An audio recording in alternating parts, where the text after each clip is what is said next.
Olemme myös apostolinen seurakunta, niin kuin viimeksi oli puhetta.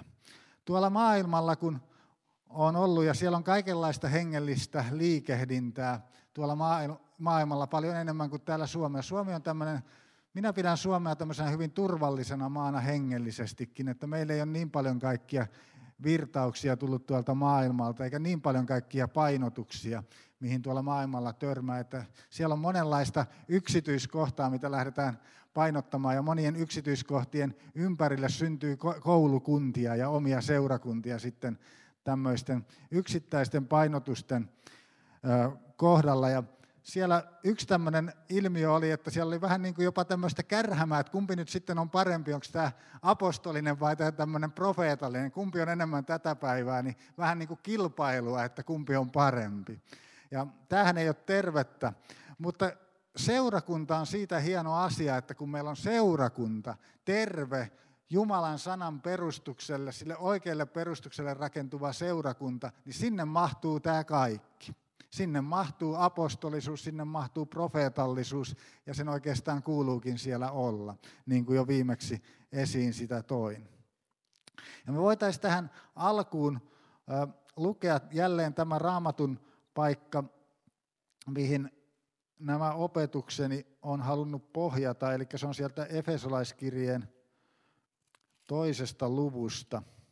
Tämä on semmoinen Raamatun paikka, mikä meidän on hyvä, että me olisi tärkeää, että tällainen Raamatun paikkakin aina muistettaisiin, että mistä tämä löytyy. Tämä on niin tämmöinen tärkeä, perustavaa laatua oleva Raamatun paikka. Efesolaiskirja 2 ja jakeesta 19 jakeeseen 22. Niin ette siis enää ole vieraita, ettekä muukalaisia, vaan te olette pyhien kansalaisia ja Jumalan perhettä, apostolien ja profeettain perustukselle rakennettuja, kulmakivenä itse Kristus Jeesus, jossa koko rakennus liittyy yhteen ja kasvaa pyhäksi temppeliksi Herrassa. Ja hänessä tekin yhdessä muiden kanssa rakennutte Jumalan asumukseksi hengessä. Emme ole vieraita, emme ole muukalaisia, olemme Jumalan perhettä. Jumalan seurakunta ei enää ole pelkistä juutalaisista, vaan Jeesus on ottanut kaikki kansat sisään seurakuntaansa, myös meidät pakanakansat, ja me saadaan kutsua itseämme Jumalan lapsiksi ja Jumalan perhekunnaksi ja Jumalan kansaksi myöskin Jeesuksessa Kristuksessa. Ja me rakennamme samalle perustukselle kuin ensimmäinen seurakunta, eli rakennamme apostolien perustuksen varaan ja rakennamme profeettojen perustuksen varaan, joka on jo vanhan testamentin kirjoituksissa meille ilmoitettu. Se on se ainoa oikea perustus. Se on se perustus, jolle Jeesus rakentaa seurakuntaansa, sillä pohjimmiltaan kyse on Jeesuksen rakennuksesta. Hänhän ilmoitti, että tälle kalliolle minä rakennan seurakuntani, kun Pietari saa tämän ilmestyksen siitä, että Jeesus on Kristus, elävän Jumalan poika, niin silloin Jeesus ilmoittaa, että tässä on nyt semmoinen perustus, tässä on sellainen kallio, tälle minä rakennan seurakunnan, ja sitä ei Tuonelan portit voita. Ja me ollaan nyt osa sitä Jeesuksen rakennusta, ja siksi on tärkeää, että me sanan kautta perehdymme ikään kuin niihin rakennuspalikoihin ja materiaaleihin, joita Jeesus haluaa käyttää meidänkin keskuudessamme, ja jakaa meille jotakin siitä omastansa, että hän saisi meissä muotoa ja saisi meissä aikaan sitä rakennusta, jota hän haluaa täällä maan päällä tehdä. Että hänen kunnia ja kirkkaus tulisi seurakunnan kautta näkyviin koko maailmalle. Se on hänen suunnitelma, se on hänen ajatus. Se on hänen ajatus täällä Jämsässäkin, että me hänen omansa loistamme tällä alueellamme, hänen kirkkautta ja hänen kunniaansa. Ja sitten aina maan ääriin saakka hän on meidän vaikutuspiirimme kutsunut olemaan. Puhutaan tänään tästä profeetallisuudesta. Mä tiedän, että meidän seurakunnassa vaikuttaa profeetallisuus melko vahvasti. Se nousee usein esiin ja uskon, että tänäänkin se nousee esiin. Mutta Jumala haluaa varmasti tätä aluetta vielä enemmän vapauttaa toimimaan meidän seurakunnassa ja haluaa niin kuin poistaa meiltä semmoista pelkoa ja semmoista ehkä jotakin semmoista väärää käsitystä liittyen profeetallisuuteen, että se olisi jotenkin semmoinen kaukainen tai vaikea asia meille tavallisille uskoville. Mutta kuitenkin, kun me puhutaan profeetallisuudesta, kun se on semmoinen yliluonnollinen asia, se paneutuu nimenomaan sinne alueelle, missä me kuulemme Jumalan pyhän hengen puhetta ja ääntä, ja missä me alamme niin kuin ymmärtämään Isän Jumalan sydämen sykettä ja sitä, mitä hän haluaa tehdä tänä päivänäkin seurakuntansa keskellä, niin ilman tätä profeetallisuutta me ollaan aika köyhiä. Se on todella välttämätöntä, että me pystytään elämään tällä alueella. Ettei me eletä ikään kuin huppusilmillä tätä kristillistä elämää, vaan meillä on sellainen tuore Jumalan äänen kuuleminen. Tähän alkuun mä haluan tuoda esiin näitä termejä, vähän avata näitä termejä liittyen tähän, että me ymmärretään paremmin, mistä tässä profeetallisuudessa on kysymys. Näiden termien avaaminen auttaa meitä niin kuin näkeen, että ei nämä ole tosiaan niin monimutkaisia ja hankalia asioita kuin mitä me helposti voidaan ajatella. Ensinnäkin tämä, että kuka on profeetta. Mitä se tarkoittaa, että joku on profeetta? Niin profeetta on ennen kaikkea Jumalan hengen inspiroima henkilö. Se on niin kuin sellainen määritelmä. Hän on hengen inspiroima henkilö, eli hän saa inspiraatiota Jumalan hengeltä. Ja hän puhuu siinä inspiraatiossa sitten asioita, joita henki hänessä vaikuttaa. Raamatusta me löydetään sekä mies- että naisprofeettoja, kumpiakin löytyy sieltä. Profetia sitten taas tarkoittaa tällaista, se on toisaalta tällaista asioiden ennalta kertomista, se voi olla, mutta ennen kaikkea se on semmoisten asioiden julistamista, mitä ei luonnollisesti voida tietää. Eli se niin kuin pureutuu semmoiseen yliluonnolliseen Jumalan todellisuuteen, eli profetiassa saadaan tietoa Jumalalta, Jumalan hengeltä, sellaisia asioita, mitkä ei tule luonnollisesti näkyviin tai ilmi. Jumalan henki ilmoittaa. Profetia tulee siis Jumalan hengeltä ihmiselle, joka voi kuulla Jumalan hengen ääntä. Kuka voi kuulla Jumalan hengen ääntä? Eikö se potentiaali ole meissä kaikissa, jotka olemme uudesti syntyneet Kristuksessa, Jeesuksessa ja jotka olemme saaneet pyhän hengen, niin eikö meissä kaikissa ole potentiaali silloin kuulla Jumalan ääntä? Sitten profetoiminen, tämä käytännön teko profetoida, niin tarkoittaa, että ihminen puhuu tai laulaa siinä hengen inspiraatiossa. Eli profetia voidaan tuoda esiin puheena, se voidaan tuoda esiin lauluna. Profetia on siitä niin kuin erikoinen asia, kun se tulee siinä puheessa ilmi, niin se ei aina tule jotenkin sillä lailla. Meillä on ehkä helluntalaisilla joskus semmoinen totuttu kaava, miten me ajatellaan, että profetiat pitää tuoda. Ja usein se on se, että ihminen puhuu ensin vähän aikaa kielillä ja sitten se on ne tietyt sanat ja maneerit, mitkä tuodaan ja siitä tiedetään sitten usein, että se on profetia, mutta tämä profetia ei välttämättä tule tällä tavalla ja se on tärkeää ymmärtää, että profetia voi tulla, se voi olla se saarna, mikä saarnataan, voi olla profetia. Se voi olla se laulu, mikä lauletaan, voi olla profetia. Se voi olla joku teko, minkä ihminen tekee siellä seurakunnan yhteydessä, niin se voi olla profeetallinen teko, mikä näyttää jotakin Jumalan suunnitelmasta. Siksi meillä on tärkeää, että meillä on niin kuin korvat auki kuulemaan, että milloin henki puhuu.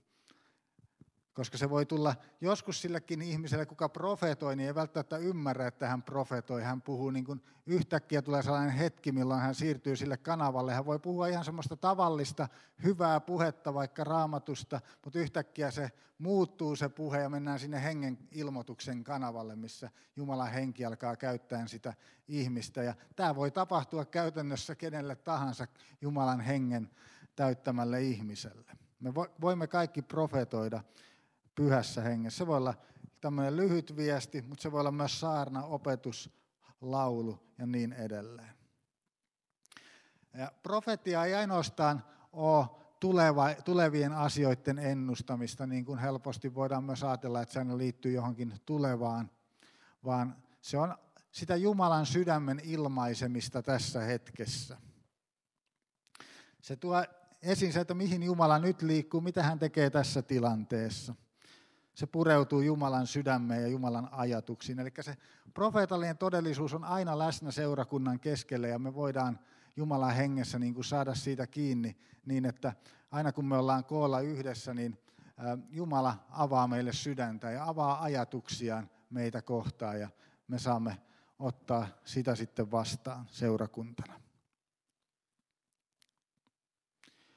Mennään apostolien tekoihin tässä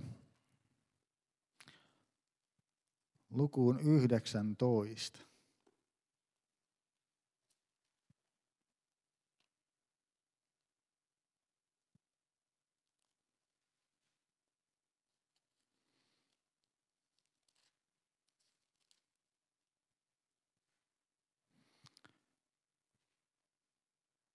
Ja jakeet 1-6.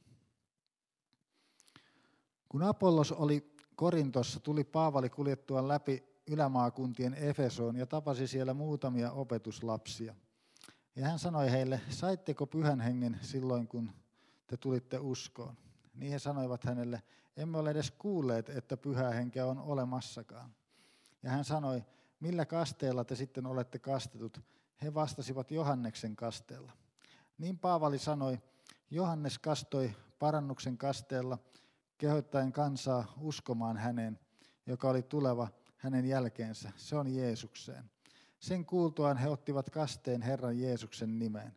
Ja kun Paavali pani kätensä heidän päälleen, tuli heidän päällensä Pyhä Henki, ja he puhuivat kielillä ja ennustivat. Ehkä tämä Raamatun käännös tässä on vähän huono, kun käyttää sanaa ennustivat. Profetoivat olisi paljon parempi käännös. Eli he profetoivat, eli he alkoivat puhumaan Jumalan hengen inspiroimina, kun he tulivat kastetuksi Pyhällä Hengellä. Eli Raamattu antaa meille merkkinä Pyhän Hengen kasteesta ei ainoastaan kielillä puhumisen, vaan myös profetoiminen on yleinen merkki Pyhän Hengen kasteesta. Vanhassa testamentissa muun muassa kuningas Sauli, joka ei ollut muuten profeetta, mutta kun hän meni sinne profeettojen vaikutuspiiriin, niin siellä sitten sanotaan, että Jumalan henki tuli hänen ylleen ja hän profetoi. Ja sitten tuli sanonta, että onko Saulkin profeettojen joukossa. Mutta Jumalan hengen kaste on tällainen, että sillä on niinku vaikutusta. Minä en usko siihen, että me voimme henkikastetta saada jotenkin huomaamattomasti. Kyllä se tavalla tai toisella tulee ihmisen elämässä näkyviin, kun me saadaan Jumalan hengen kaste. Se voi tulla näkyviin kielillä puhumisena, mikä on se yleinen, mutta se tulee yhtä lailla näkyviin profetoimisena, mutta me ei välttämättä aina ymmärretä, että se on profetoimista, jos meillä on käsitys profetoimisesta joku sellainen, että se on tulevien asioiden julistamista ja sinne tulevaisuuteen katsomista, mutta kun ei se ole pelkästään sitä, kun se on juuri sitä, että henki inspiroi meidät ja me innoitumme puhumaan Jumalan suurista teoista. Me innoitumme ylistämään ja kiittämään ja antaa palvonnan Jumalalle, eli henki inspiroi meidät ja me alamme puhumaan. Silloin me profetoimme, me tuomme esiin hengen ilmoitusta, vaikka se ei aina liity vain tuleviin tapahtumiin, vaan se liittyy siihen hetkeen, mitä Jumala sanoo siihen tilanteeseen, missä me olemme. Ja tämän takia, kun meillä on Jumalan henki nyt jokaisessa meissä ja tällainen profeetallinen henki meissä uskovissa, niin Uuden liiton harjoitukseen ja tämmöiseen jumalanpalveluselämään ei kuulu enää semmoinen, että kun meillä on näitä ongelmatilanteita ja tällaisia, niin me lähdemme profeetan tykö etsimään ratkaisuja, vaan me saamme kääntyä Jumalan puoleen, koska Jumalan henki asuu meissä. Jumalan henki on voimallinen meitä ohjaamaan ja meille puhumaan. Toki me ohjeita ja neuvoja saamme kysyä toinen toisiltamme hankalissa tilanteissa, mutta tämmöinen profeetan luoksen meneminen ei ole Uuden liiton tapa enää, vaan Jumala on seurakunnan keskellä, Jumala ilmestyy, Jumalan henki on meissä ja haluaa puhua meille kaikille. Me olemme kaikki profeetallisia ihmisiä, kun Pyhä Henki on meissä ja me saamme uskoa tämän todeksi ja astua rohkeasti tällaiselle hengen alueelle. Nyt haluan tuoda esiin sen, että kuinka paljon Raamatussa tätä profeetallisuutta tavallaan Uudessa testamentissa myös esiintyy, eli se, kuinka se on niin kuin tämmöistä kuitenkin normaalia seurakunnan elämää, että me elämme profeetallisuudessa ja todella meissä asuu sellainen potentiaali tälle asialle.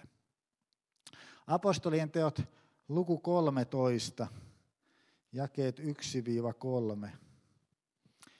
Ja Antiokian seurakunnassa oli profeettoja ja opettajia. Barnabas ja Simeon, jota kutsuttiin Nigeriksi, ja Lukius, kyreneläinen, ja Manaen neljännysruhtinas Herodeksen kasvin kumppani, ja Saulus. Ja heidän toimittaessaan palvelusta Herralle ja paastotessaan Pyhä Henki sanoi, erottakaa minulle Barnabas ja Saulus siihen työhön, johon minä olen heidät kutsunut. Silloin he paastosivat ja rukoilivat ja panivat kätensä heidän päällensä ja laskivat heidät menemään. Tästä puhuin silloin viimeksikin siitä, kuinka tässä valitaan sitten Barnabas ja Saulus tähän apostolin tehtävään, ja heistä puhutaan apostolin nimellä tästä eteenpäin. Mutta sitä ennen kuin heidät lähetettiin uuteen tehtävään, niin sanotaan, että siellä seurakunnassa oli opettajia ja profeettoja. Eli ne oli ikään kuin tämmöiset yleiset ja vallitsevat palvelutehtävät siellä Antiokian seurakunnassa. Siellä oli sanan opettajia ja siellä oli profeettoja. Tässä ei nimetä, että kuka näistä mitäkin armotusta edusti näistä nimetyistä henkilöistä, mutta profeettoja ja opettajia. Ja sitten kun paastottiin ja rukoiltiin, niin sitten Jumalan henki puhui siellä. Eli tämä profeetallisuus tuli esiin tällä tavalla. Se ei tullut tässäkään tilanteessa tulevaisuuden ennustamisena, vaan se tuli Jumalan tahdon ilmoittamisena. Eli Jumala tahtoi, Jeesus Kristus tahtoi, että Barnabas ja Saulus erotetaan uuteen tehtävään, että heidät lähetetään seurakunnan keskeltä sitten eteenpäin täyttämään tätä Jumalalta saatua kutsua. Tällä tavalla profetia monta kertaa toimii seurakunnan keskellä. Se osoittaa ja vahvistaa meille sen tehtävän, mihin Jumala meitä kutsuu. Se voi olla niin, että meillä on sisäinen tietämys jo siitä itsellämme, mihin Jumala voisi olla meitä ohjaamassa, mutta sitten kun ollaan seurakunnan keskellä rukouksessa näin, niin Jumalan henki voi jollekin antaa semmoista ilmoitusta, että Jumala tahtoo kutsua ja lähettää uudenlaiseen tehtävään ja sitten saa rohkaisua lähteä liikkeelle. Ehkä tässäkin tilanteessa jo Barnaballa ja Sauluksella tai Paavalilla, niin kuin me tunnemme, niin oli tietämys siitä, että Jumala kutsuu nyt vähän muuallekin kuin olemaan vaan täällä paikallisessa seurakunnassa. Tulee lähteä liikkeelle, mutta sitten tämän rukouskokouksen kautta, kun paastottiin ja rukoiltiin ja Jumala puhui profeettojen kautta, niin uskallettiin lähettää heidät siihen tehtävään, joka sitten koitui valtavaksi siunaukseksi myöhemmin heidän palvelutehtävänsä.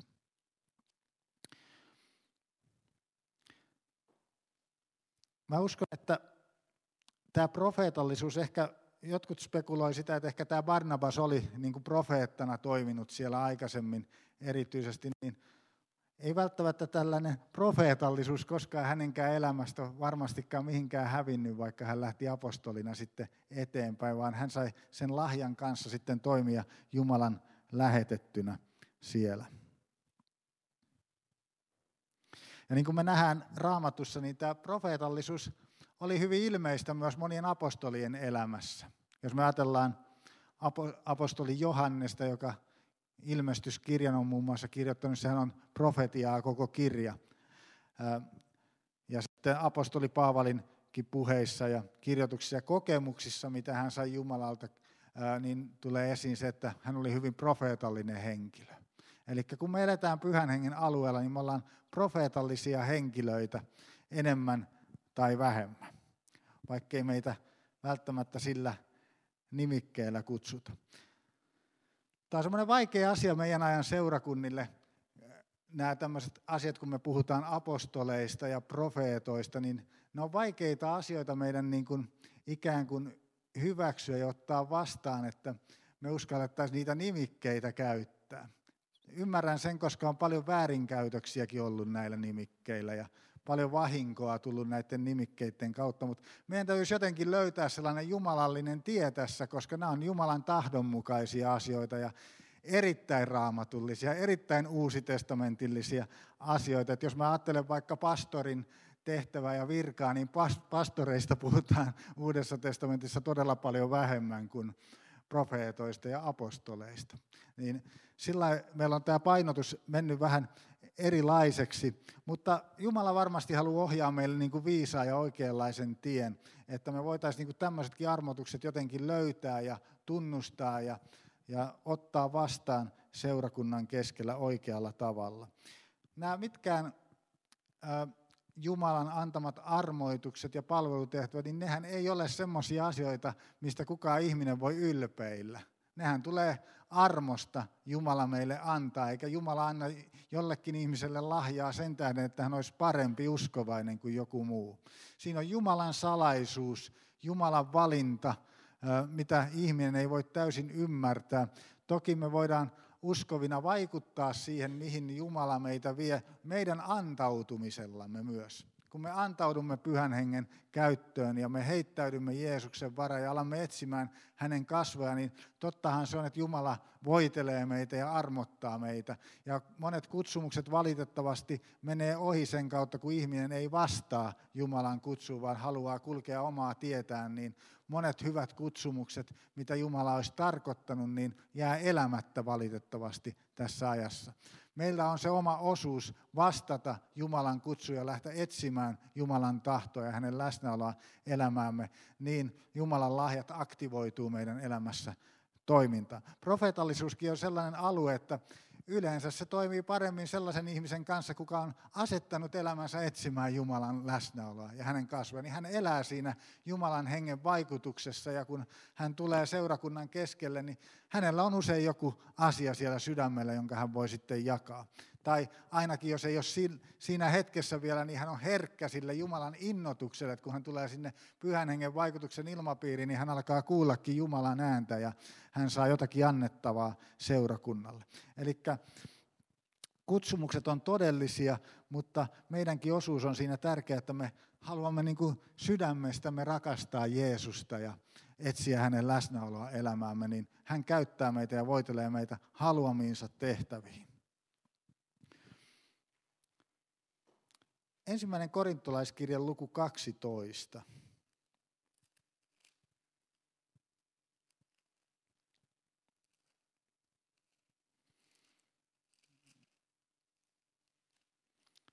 Ja jakeet 29-31.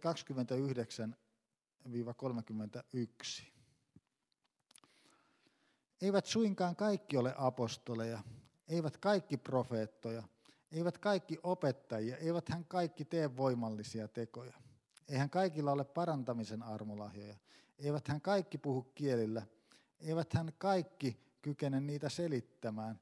Pyrkikää osallisiksi parhaimmista armolahjoista, ja vielä minä osoitan teille tien, verrattoman tien.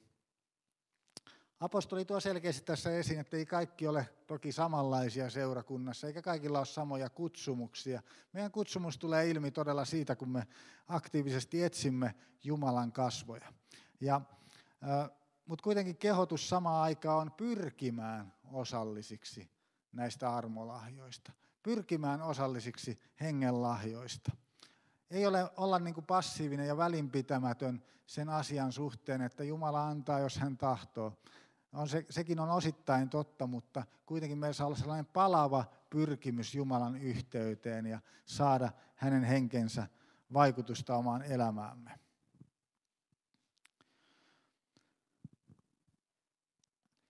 Mutta Paavalin viestihän tässä on sitten, kun hän jatkaa, kun hän puhuu verrattomasta tiestä, niin sitten hän alkaa puhumaan rakkauden tiestä, eli jopa sitten kuitenkin kaikkia armolahjoja ja kaikkea tätä ylempänä on se Kristuksen rakkaudessa vaeltaminen, joka on sitten se kaikkein kestävin asia. Että se meidän tulee muistaa kaiken armolahja ja hengen toiminnan tavoittelun keskellä, että se ei ole kuitenkaan se suurin asia, vaan suurin on rakkaus, Kristuksen rakkaus meidän elämässämme, että me siinä vaeltaisimme seurakuntana.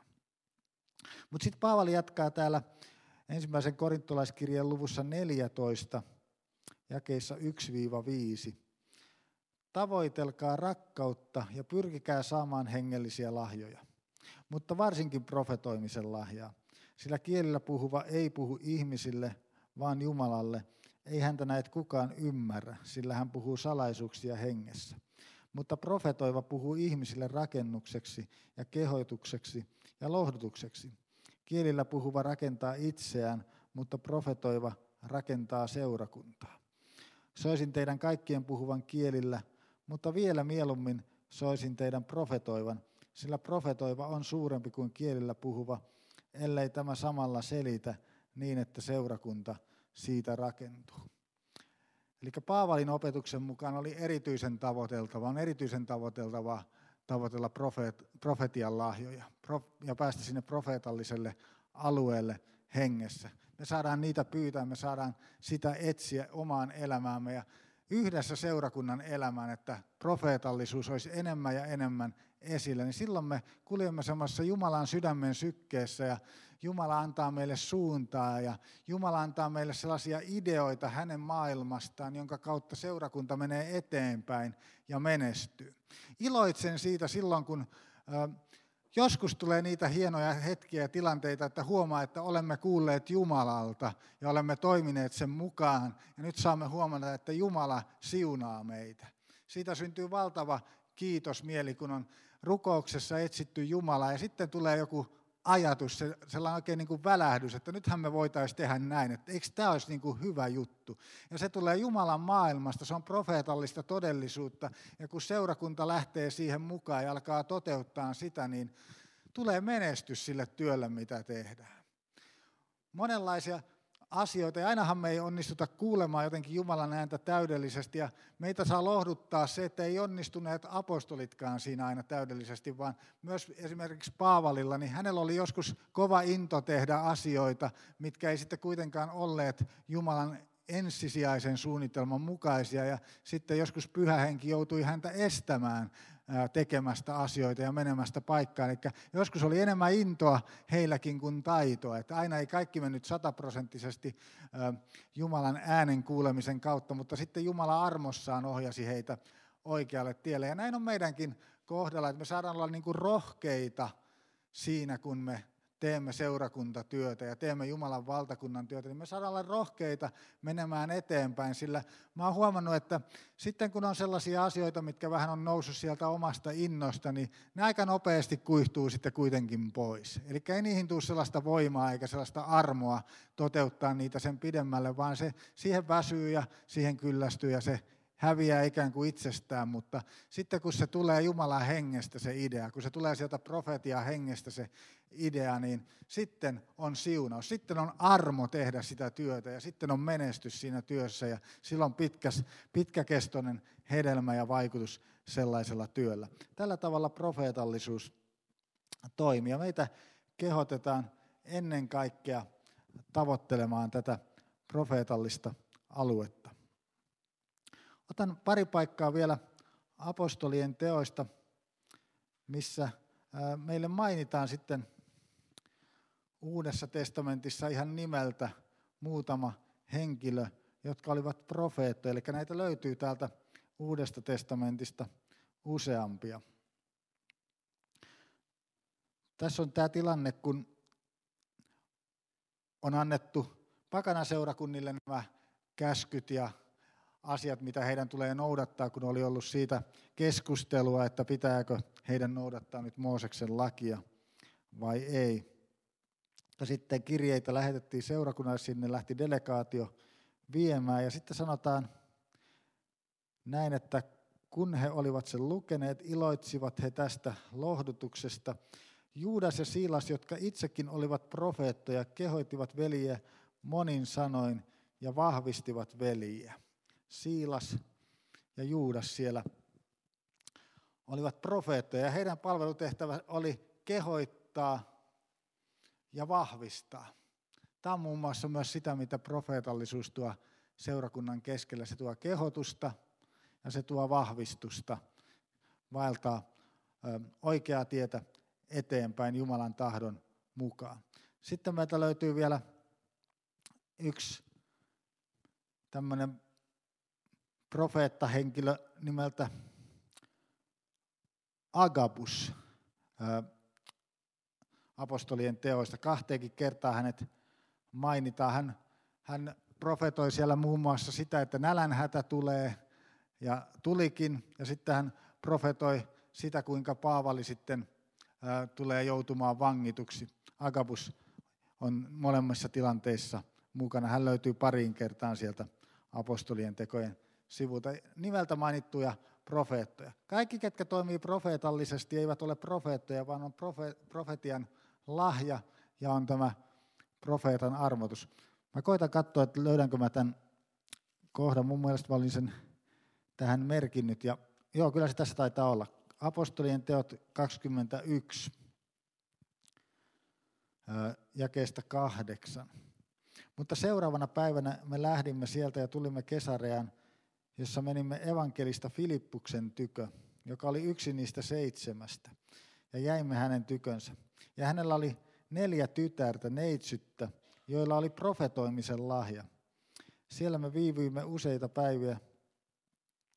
Niin tuli sinne Juudeasta eräs profeetta nimeltä Agabus, ja tultuaan meidän luoksemme hän otti Paavalin vyön ja sitoi sillä jalkansa ja kätensä ja lausui, näin sanoo Pyhä Henki, sen miehen, jonka vyö tämä on. Juutalaiset näin sitovat Jerusalemissa ja antavat pakanain käsiin. Tässä profeetta teki tämmöisen profeetallisen teon demonstroidakseen sitä, mitä Paavalille tulee tapahtumaan. Mutta tässä mainitaan samoissa jakeissa, että oli tyttäriä siellä, Filippuksen tyttäriä, joilla oli profetoimisen lahja. Ja sitten oli oikein tämmöinen profeetan armoitusta kantava henkilö nimeltä Agabus. Tämä on rohkaisevaa seurakunnan sisarillekin totta kai tämmöinen sana, että profetiahenki toimii seurakunnassa sisarienkin kautta ja sisarilla on lupa tuoda esiin profeetallista sanaa. Eli silloin kun puhutaan siitä, että vaimot ei saa puhua seurakunnassa, niin se ei voi tarkoittaa mitenkään, että ei olisi mitään tilannetta, missä vaimot ei saisi puhua seurakunnassa, sillä kuitenkin tuodaan selvästi ilmi, että monilla sisarilla oli profetoimisen lahja, ja profetoimisen lahjaa ei voi käyttää puhumatta seurakunnassa. Eli täytyy olla tilaa tämmöiselle. Jumalan henki vaikuttaa kaikissa ihmisissä ja tuo esiin Jumalan hengen toimintaa. Mennään sitten vielä lopuksi loppukaneettiin. Eli jos Pyhä Henki vaikuttaa seurakunnan keskellä, niin seurakunta on automaattisesti silloin profeetallinen. Ja meidän niin kuin asiamme on tulla enemmän vain tietoiseksi siitä, että me olemme profeetallisia. Ymmärtää se, että Jumalan henki saa tämän aika ja meissä asuu tämä todellisuus, asuu tämä potentiaali. Ja terve oppi, kun meillä on puhdas ja terve, hyvä Raamatun opetus, niin se tukee tervettä profeetallisuutta seurakunnan keskellä. Ja sitten on tärkeää, että me ollaan vastuullisia profeetallisuudessa. Valitettavan paljon nimittäin karismaattisissa piireissä on vastuutonta profetiointia. Ja osittain se johtuu myös siitä, että tämä sanan perustus ei aina ole niin vahva kaikilla niillä henkilöillä, jotka tuolla julkisuudessakin profetoivat. Niin jos meidän oppi ei ole oikea, jos ei se ole johdonmukainen Raamatun oppi, niin meidän profetiamme ei ole silloin myöskään välttämättä oikea. Eli se ei ole linjassa, me emme ymmärrä Jumalan kokonaissuunnitelmaa ja silloin meillä ei ole niin kuin oikeanlaista näkökykyä niihin asioihin, mitä me profetoimme. Ja silloin valitettavan paljon tapahtuu näitä virheitä, mistä ei sitten aina oteta vastuuta. Julkisuudessa monta kertaa on ollut kuuluisia Jumalan ihmisiä, jotka tuovat profetian, semmoisen, mikä niin kuin koskee selkeästi maailman tapahtumia, tilanteita, ja sitten asiat ei ollenkaan tapahdu niin kuin he ovat profetoineet. Mutta valitettavan harvoin näkee sitä, että joku ottaa vastuun siitä asiasta ja pyytää julkisesti anteeksi ja sanoo, että minä olin väärässä, minä en kuullut Jumalalta tässä asiassa, vaan minä puhuin jossakin toisessa hengessä tai ehkä oman itseni vaikutuksessa. Ja näissä meidän tulisi olla vastuullisia, että jos me teemme tämmöisiä julkisia virheitä, niin me uskallamme julkisesti silloin myös pyytää anteeksi. Myös Uudessa testamentissa on vastuullisuus näistä asioista, mutta olkaamme armollisia kuitenkin toisiamme kohtaan, sillä profetoimisemme on vajavaista, niin kuin sana sanoo, ja me voimme niin kuin ymmärtää sen asian sillä tavalla. Mutta tämä on jotakin semmoista, mitä haluaisin peräänkuuluttaa ja haluaisin nähdä nousevan meidän aikanamme, että me oltaisiin enemmän tämmöisiä suoraselkäisiä näissä asioissa. Et jos me puhumme mitä sattuu, niin me sitten otamme vastuun siitä ja niin kuin mietimme oikein, että missä minä olen mennyt vikaan. Minä en kuule Jumalan ääntä, minä kuulen nyt jotain toista ääntä, minä haluan tehdä parannusta tässä asiassa.